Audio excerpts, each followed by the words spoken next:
Hello Shri Harivansh महाराज जी, मैं विगत 2 वर्षों से एकांतिक वार्तालाप सुन रहा हूँ। महाराज जी, मैं सीआरपीएफ में ड्यूटी करता हूँ। महाराज जी, मेरा स्वभाव बस जल्दी किसी पर भी विश्वास कर लेता है, जिसका परिणाम हमेशा प्रतिकूल ही मिलता है। महाराज जी, ऐसे में मुझे कैसे रहना चाहिए महाराज जी? हाँ, विश्वास तो विवेक के निर्णय से कीजिए, ऐसा नहीं संसार में विश्वास नहीं, परमार्थ में भगवान पर विश्वास बिना विचार करके करना है।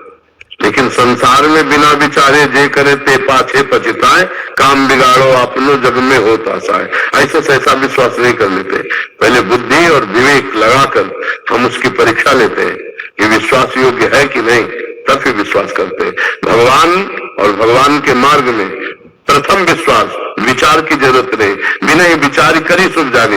और संसार में बिना विचारे जे करे ते पाछे पछताए, पहले विचार करो ये आदमी विश्वास योग्य है कि नहीं, ये जो बोल रहा है सत्य है कि नहीं, इसके जीवन में सत्य है कि नहीं, ये कपट तो नहीं कर रहा है, छल तो नहीं कर रहा है। ये संशय करके, जानकारी करके तब विश्वास किया जाता है। और भगवत मार्ग में नहीं, भगवत मार्ग में जो शास्त्र में लिखा है, जो गुरुजन कह रहे हैं, यथावत वैसे मान लेने से वो आगे परमार्थ में बढ़ जाता है। मात पिता प्रभु गुरु कह वाणी, बिना विचारी करी शुभ जाने। और संसार में बिना विचारे जे करे ते पाछे पछताए, काम बिगाड़ो अपनो जग में होता साए। तो हमें संसार में चलना है तो हमें सीधे विश्वास नहीं कर लेना, हमें पहले संशय करना है। ये आदमी कपट तो नहीं कर रहा है, ये आदमी असत्य मार्ग का अवलंबन लेने वाला तो नहीं।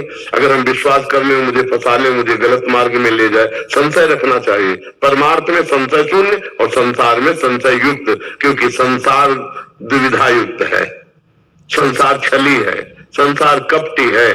पाए जान जगत में सब जन कपटी कुटिल कलयुगी टंचु, इसलिए संशय रखना है। आप खुद अनुभव कर रहे हैं कि विश्वास में फिर मुझे धोखा मिलता है, हाँ, तो इसलिए संशय रखना है। हमें सब पे विश्वास नहीं कर, शास्त्र आज्ञा करता है भगवान और परमार्थ में विश्वास और संसार में संशय। संशय रख करके जब हमारे संशय की कसौटी से पास हो जाए तो विश्वास, नहीं तो नहीं।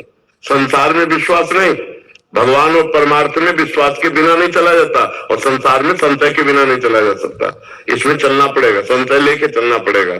हाँ, वो कितना प्यार से क्यों बात कर रहा है, क्या आपके पास है जो उसने देख लिया और आपसे प्यार कर रहा है? वो कुछ है, पहले उसको समेटो, क्या है, क्या है, इतना प्यार क्यों कर रहा है, कैसा प्यार क्यों कर रहा है? कुछ है जो उसकी नजर में आ गया है, लेना चाहता है, कोई स्वार्थ है, कोई उसकी पूर्ति है, ऐसे चला जाता है परमार्थ में। अगर स्वार्थ में, अगर व्यवहार में प्रवीण नहीं हुए तो बहुत छलिया है संसार, बहुत ठगी है संसार, और बड़ा निर्दयी है संसार। देखो विश्वास में कितना बड़ा धोखा हो सकता है। श्री जयदेव जी बहुत बड़े महापुरुष हुए, संत हुए हैं। उनको एक भगत ने बुलाया तो उस समय स्वर्ण की असरफियां चलती थी, तो कई स्वर्ण की, उनका हमें जरूरत नहीं, ले लो महाराज।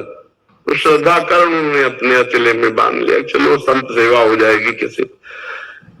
4 लोग मिले, दंडवत किए। पहली दृष्टि में देखा कि ये एक होता है श्रद्धा से दंडवत करना और एक होता है प्रलोभन से दंडवत करना।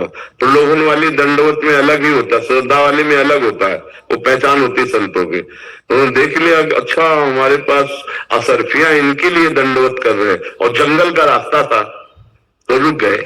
उन्होंने कहा सुनो भाई, तुम्हें असरफियां चाहिए ना, फालतू नाटक करने की जरूरत नहीं, ले लो असरफियां, हमको इनसे कोई मतलब नहीं।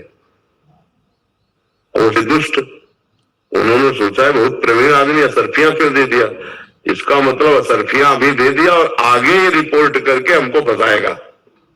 तो सोचे, देखो दुष्ट आदमी दुष्टता है। तो उन चारों ने विचार किया कि ये हमको फंसा ना पाए, इसलिए इसको पहले ही हम असरफी दे दी, और उन चारों ने हाथ पैर काट के कुएं में डाल दिए। असरफी दे दी, तुम्हें असरफी मिल गई थी, लौट जाओ तुम। लेकिन उन्होंने कहा ये बहुत प्रवीण है, ये हमारे फंसाने के। दुष्ट आदमी दुष्टता का ही चिंतन करता है, और सीधे सरल आदमी संत महात्मा को उनके हाथ पैर काट के कुएं में डाल दिए। अब वो भगवान के भक्त थे, जय जगन्नाथ जय जगन्नाथ भगवान का स्मरण कर रहे थे। तो एक राजा निकला वहां से अपने सैनिक, तो आवाज सुनाई दी, तो कुएं में गया। जब उनको निकाला तो जान गए, अरे तो जयदेव जी है। अपने राजमहल में ले गए, बड़ी औषधियों का लेप किया। अब जयदेव जी से पूछा कि भगवान की प्राप्ति का सहज उपाय क्या है, तो उनका संत सेवा, हो जाते। तो उन्होंने संत सेवा की। अब उन चारों चोरों ने सोचा, उनको तो पता नहीं था, तो चारों ठग जो चोर थे जिन्होंने हाथ पैर काट, और उन संतों के दर्शन के लिए जयदेव जी बैठते थे, हाथ पैर कटे ऐसे आसन पर बैठते, और जो संत जन जाते सबको ऐसे दर्शन कर। चोरों ने देखा ना वो आपस में, ये वही है जिसको काट के कुएं में डाला था। और जयदेव जी ने देखा कि ये वही है जिन्होंने काट। तो जयदेव जी ने राजा को बुलाया और कहा, ये चार लोग मेरे बड़े पूज्य और पहचान के संत हैं, ये जितना जो कुछ मांगे उतना इनको दे देना। और उनके तो होश खराब थे चोरों के कि पता नहीं राजा से क्या कह के हमको दंड दे। राजा गए, प्रणाम किया, खवाया पिया और कहा महाराज खजाने के पास ले गए, आप जितना चाहो ले जाओ। तो ठगे थे, गठरी बांधी। तो राजा ने सोचा कि संत तो ऐसे नहीं होते, और महाराज कह रहे हैं, गुरुदेव कह रहे हैं कि ये संत है, तो हमको दोष भी दृष्टि नहीं देनी। अब वो बड़ी बड़ी गठरी बांध लिए चारों रत्न और असरफियों की। तो उनका महाराज आप लाद के ले जाओगे तो अच्छा नहीं लगेगा, हमारे आदमी ले जाएंगे, आप जहां कहोगे वहां पहुंचा देंगे। तो राज सैनिक, रास्ते में राज सैनिकों ने पूछा कि आज तक ऐसा सम्मान हमारे गुरुदेव ने किसी संत का नहीं कराया जैसा तुम्हारा करवाया, क्या तुम खास हो? तो उस दुष्ट स्वभाव के थे। तो उन्होंने कहा तुम्हारे गुरुदेव जो है ना वो पाप कर्म किए थे, इसीलिए उनके हाथ पैर कटवा दिए गए थे। मतलब बिल्कुल झूठ बोलते। जो ही इतना झूठ बोले फिर धरती फटी और सब आ गए, क्योंकि अब नहीं सह सकते थे।